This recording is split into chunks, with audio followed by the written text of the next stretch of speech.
Hey, what's going on, everyone? My name is Matt Jarbo. This is Stranger Days. And being a gamer, I feel is something that always kind of comes with a bit of a negative connotation, right? It's this image of an unkept, bearded, overweight person who sits alone in a room playing video. Not me.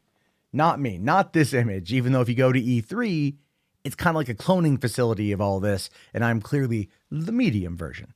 But that being said, gamers always kind of have to fight for something, right? Fight for a lack of censorship, fight for localization, fight for cheaper prices, fight against microtransactions, fight against pervasive practices, loot boxes, etc. But what happens when you can't fight against a city and a gaming company, right? What happens when you can't when you can't do that? And that's pretty much what's happening here in regards to Chicago. Which, hey, if Chicago couldn't get any worse, it is now. Upcoming video game tax has gamers seeing red. Yeah, yeah. Upcoming video game tax has gamers seeing red. I mean, a video game tax, a fucking video game tax. For what purpose? Why would you tax video games? Is it to fight obesity? Is it to force people to go outside more, to enjoy life, not in front of a screen, to try to shame them for their favorite hobby, or in some cases, their profession? But no, the city of Chicago isn't doing it for any of those reasons. It is, quite frankly, just because they are, well, basically, I think, out of money and kind of cunty. Now, it says here that Netflix, Pandora, and Spotify are just some of the companies that have streaming services tax as part of the city's amusement tax. The same amusement tax has been applied to streaming entertainment services since 2015, but on November 14th, in just 4 days, PlayStation users in Chicago will be hit with the same 9% tax charged by other entertainment providers. The new tax is an agreement between Sony and the city of Chicago. Okay. Right? Like, I understand that this is a nuanced issue. It's not just one key thing. Obviously, this has a lot to do with the fact that streaming services have just straight taken over. We're seeing millions and millions and millions of Americans cutting the cord every single year. I've been a cord cutter since 2010. Every time I go to Costco and there's that one DirecTV guy who always looks at me and goes, that's that fucker. He's going to be an easy mark. He's clearly a dude who likes watching television. Let me see if I can sell him on my wares. And as I walk by, he goes, "Excuse me, sir, have you heard about our special offer?" And I just go, "Cord cutter." And then his expression goes, "Huh?" So what it does, it's every time, middle finger, everything. Kidding. But no, this is everything to do with cord cutting. Right. This has everything to do with cord cutting. This has everything to do with trying to attack the online only space, a space that we've been going to as a society, as a culture for years. People don't watch television as much anymore. Once baby boomers die off, it's going to be a large market that goes with it in regards to cable television. So what do? They go to streaming. For one, it's cheaper. It was cheaper. Now, not so much because places like Comcast keep raising the goddamn price every year. Oh yeah, you get the same service, but we got to crank you up about $15 a month. I know a real reason. It's just, we gave you this nice deal the first time around. And so we got to take that deal away. No, fuck you. Fuck you, Comcast. We all know you're full of crap. Same service, more money?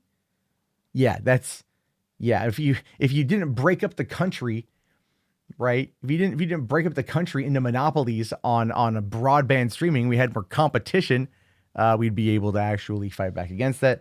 Unfortunately, that ain't the case. But in this particular case, a lot of this 9% has to do with the fact that they are targeting streaming services inside the city.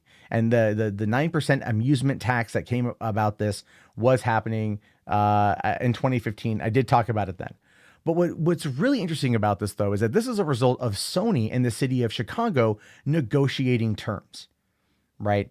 Sony went to the city of Chicago to negotiate the terms for this particular amusement tax and what it would be on PlayStation. So you're sitting there, you're playing a game. I'm assuming it's going to be PlayStation PSN is what I'm assuming it's going to be. Because it's like, how are they going to know that you're rocking a PlayStation if it's offline? Is it going to be like the UK where you have to have a TV license, and if they drive around and they happen to catch you with multiple TVs in your house that you don't have licenses for, you get fined, right? Because that doesn't come across as remotely Big Brother-esque. So weirdest thing the UK does. Well, not the weirdest, but definitely one of the weirdest, right? And a lot of people out there they're not happy with it. Gamers are not happy with it. Gamers are going to the news and they're saying, this is stupid. This is crap. This is lame. What are you doing? Why? Why are you targeting gamers who just want to sit in their living room and play a PlayStation game? Right? So one guy here says, it's kind of ridiculous that you have to pay more to play the same game, which is true. They're going to charge PlayStation games an additional 9% on top of their already state tax. So, what's 9% more on $60? $5.10, right? So they're going to pay an additional $5, the price of a taco from Taco Bell now, in order to get the games, right? And if they order from Amazon or they order through PlayStation Network, they go and they buy digital. Well, guess what? They're going to have to pay that anyway because it's going to be based upon the zip code of which they live, because that's how they get you. All we're going to see are fewer game stores inside the city of Chicago that are going to be picking up these games. People are going to be ordering through alternate means to save themselves $5. And if you don't believe me, people will save themselves some money. They'll do it any way that they can. They will try to find any way that they can to save some goddamn money. I know I would. I would sit there, and if it happened in my state, in Washington, I would just, I would go into my mom and I'm like, hey, listen, I'm going to send you some money. Why don't you go to Best Buy, pick me up this game, which is, by the way, Oregon is no sales tax. She's in Portland. Pick me up this game for no sales tax and then bring it up to me when you come to visit.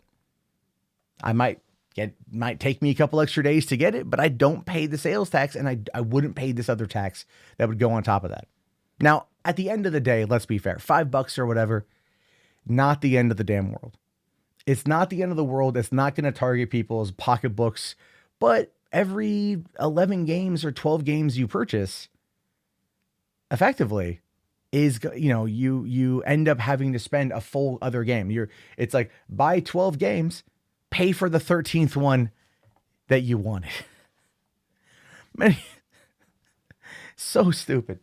Now, Jeff Schwab, a senior attorney with the Liberty Justice Center, said the city could be overstepping its boundaries with the PlayStation tax, saying, we think the city doesn't have a constitutional right to do that. They tax not based on whether or not anyone used it in Chicago, but if they had a billing address in Chicago. Exactly. So it's people who own PlayStations who live inside the city, which basically means drive 20 minutes north, go to another town, go to an outlet store or whatever, and you're going to go out of town in order to get your games for a couple bucks cheaper. It's going to be worth the gas just to stick it to the city of Chicago. And I've said this before. This is what I don't get, Chicago. You've got 40 plus people getting shot every single weekend in Chicago. I'm not kidding you. It's about 40 is the average every single week. That's over 2,000 people a year get shot, not killed, but shot. I'm sure many deaths as well, but whatever, in the city of Chicago. But you want to impose a 9% PlayStation tax. Well, what's going to happen if people can't afford, who live in Chicago, to pay that 9%, and so they therefore have to go outside, which could again, be part of the reasoning for it, but in certain neighborhoods in Chicago, that could lead to someone getting killed. Do you, the city of Chicago, want to see children killed? I don't think you do. Repeal this tax. Save lives. America. Fuck yeah. But no, seriously though. In all seriousness, this thing is stupid. It's just a way to make some money. They're not targeting Nintendo. They're not targeting Xbox. They go after PlayStation. And why? It's because PlayStation has the largest demographic in the console marketplace. It is overwhelmingly the leader of everything. That's why they want it, because they have the best attempt at getting the most money from gamers. So yeah, to Chicago, get your shit together, actually do something to improve your city, instead of trying to tax people more money for simply playing video games and staying inside. And you should actually probably be paying people to stay inside, because if that happens, fewer will get shot. Just saying. Just saying. The cost of an EMT ride is way more than the cost of a PlayStation game. The cost on the public health system, on the public welfare system for food and medicine and ambulance services and things like that, and just healthcare, cheaper or more expensive than a video game. Just something, little food for thought for you. Anyway, what do you guys think about this? Do you think it's lame? Do you think it makes sense in some weird way? Let me know down in the comments below. My name is, of course, Matt Jarbo. This has been Stranger Days. Yeah, if you made it this far, type in tax into the chat so I know. Be sure to toss a thumbs up, subscribe, and I will talk to you guys later. Have yourself a great day, and peace out.